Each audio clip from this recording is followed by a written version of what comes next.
Hello everyone, welcome to GGN. Today is Friday, June 29th, 2012, and I'm Darko. This is my website, ggnonline.com.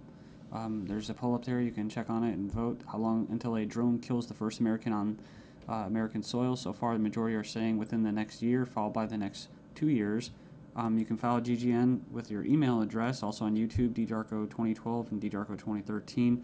And if you'd like to help, you can donate right there. So, and there's also a little news archive there. So, I'm ready to go here, and we're going to cover the economy. And the biggest news, of course, is Obamacare approved. It was kind of shelved for a while there, and now it's back from the dead. So, and a little bit of eugenics, because you have financial warfare, and then you have social warfare, you have eugenics, and it kind of all just is immersed, right, in the same global agenda. So it says here, Obamacare approved, IRS to force Americans to buy health insurance. It says it's a victory for Obama and a travesty for the middle class. The Supreme Court upheld Obama's health care mandate, empowers the IRS to begin to regulate America's health care by 2014. Expect IRS thugs armed with shotguns knocking at your door to fine you almost $700 a person or $2,000 per household for failure to purchase health insurance. If you fail to pay the outrageous fine, expect to be sued by the IRS. It says here that revised healthcare laws remove the penalty of almost $250,000 in imprisonment up to 5 years. It says here this ruling allows the federal government to force citizens to enter a contract with private corporations to buy health insurance. This is happening just days before the 4th of July, when Americans won its independence from British tyranny, and now we face the same tyranny today. It says here by 2014, all Americans will have to submit or face being fined and sued by the Internal Revenue Service. The American people are already struggling financially with record unemployment, inflation, and trillions of dollars in national debt. By the time health insurance becomes mandatory, the middle class will be financially bankrupt. This is the reason why the military and police are preparing for martial law in the U.S. streets, says because people will revolt against the system that has basically turned people into financial slaves. So it says here that they're conditioning Americans with checkpoints and speed traps, army drones to spy on us.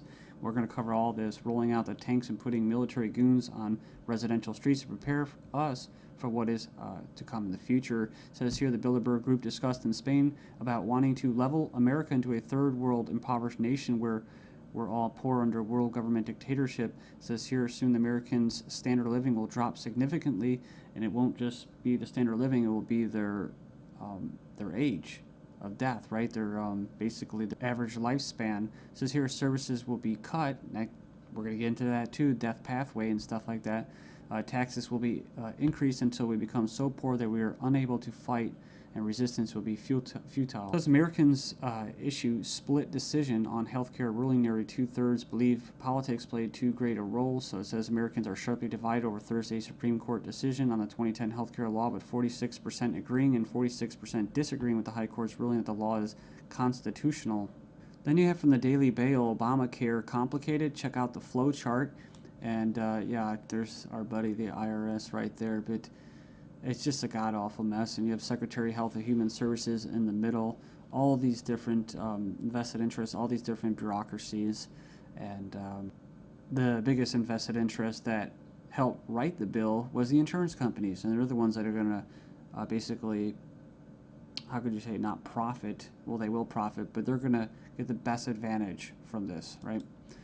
And if you would like an anarchist perspective on the whole Obamacare thing, I think Stefan Molyneux did a pretty good analysis of this. I think he held back a lot. I think he's gone over it and made his point so many times, his argument, that he was actually kind of just laid back about it. So it's kind of nice. It's 18 minutes, not too long. The truth about Obamacare, yes, it's even worse than you think. And right here in the description, he puts in there the 6 facts that he presents in his argument. So fact 1, there is no law in the U.S. anymore. Basically what he's saying is that if they could just do anything, then there's no law, right? And it's tricky because, in quote, in a stateless society, there would be what? No law. Well, there would still be common law. See, this isn't common law. This is political law. That's why you have pigs, political law enforcement, and the like that are going to be enforcing this, federal agents and that. So in other words, what he's saying is that you might as well just have no government, because right here you have a dictatorship with, quote, laws, right? They have laws that basically write in a dictatorship. So we have here Obamacare is an admission that all previous government health care programs have failed. So, and this is true. I remember the recording, about Nixon and stuff like that, getting people on Medicaid. It doesn't really matter whether it's good or not. And in fact, costs have already doubled from initial estimates, and that's usually how it works. As soon as this gets closer to fruition, oh yeah, some hidden costs. Sorry, guys. Fact 4, 70% plus of healthcare issues result from individual choice.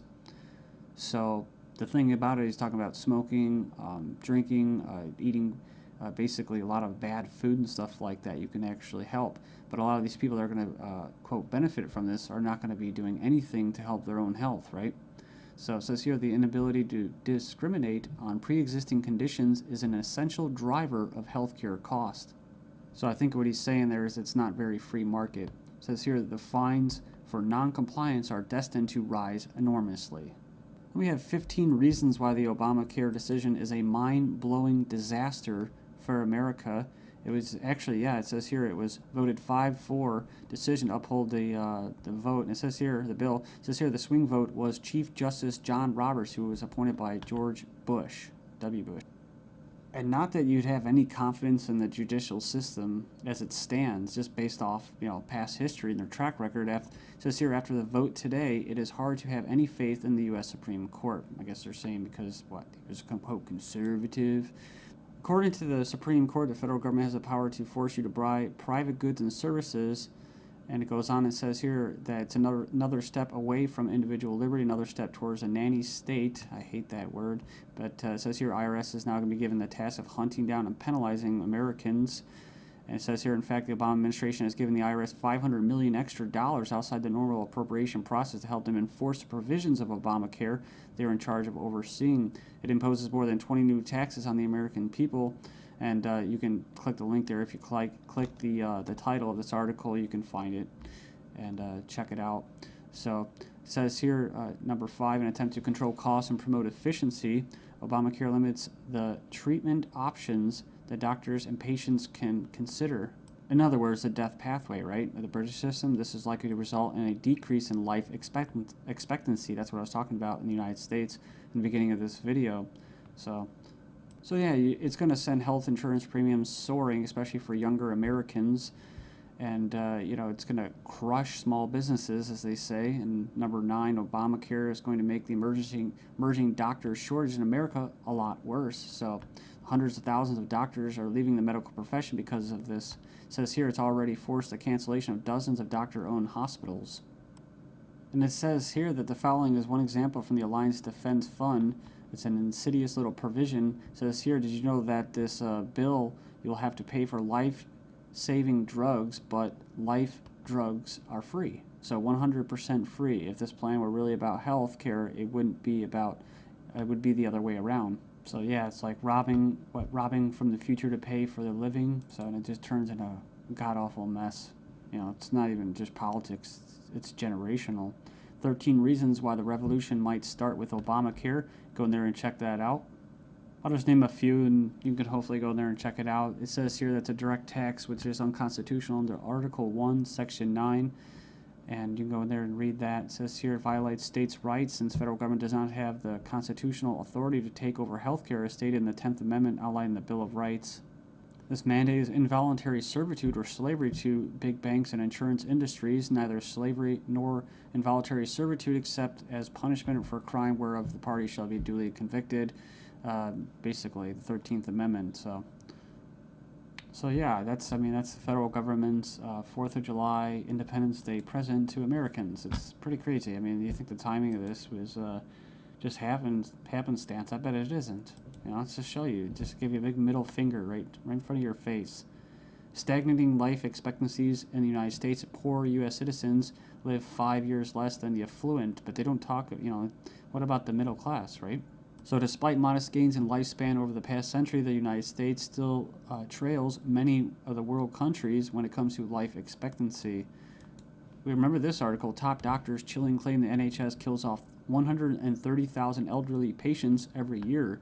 It says here, a professor says doctors use death pathway to euthanasia of elderly. Says here that Liverpool care pathway, death pathway, may be slippery slope to backdoor euthanasia. This is from 2009 from the Telegraph. Says here that the patient assessment selects those deemed close to death for withdrawal of food and fluids or being placed on a continuous sedation until they die off. Next up, we have another little example. Doctors said this individual was a typical lazy teenager. Actually, she had an aggressive form of cancer.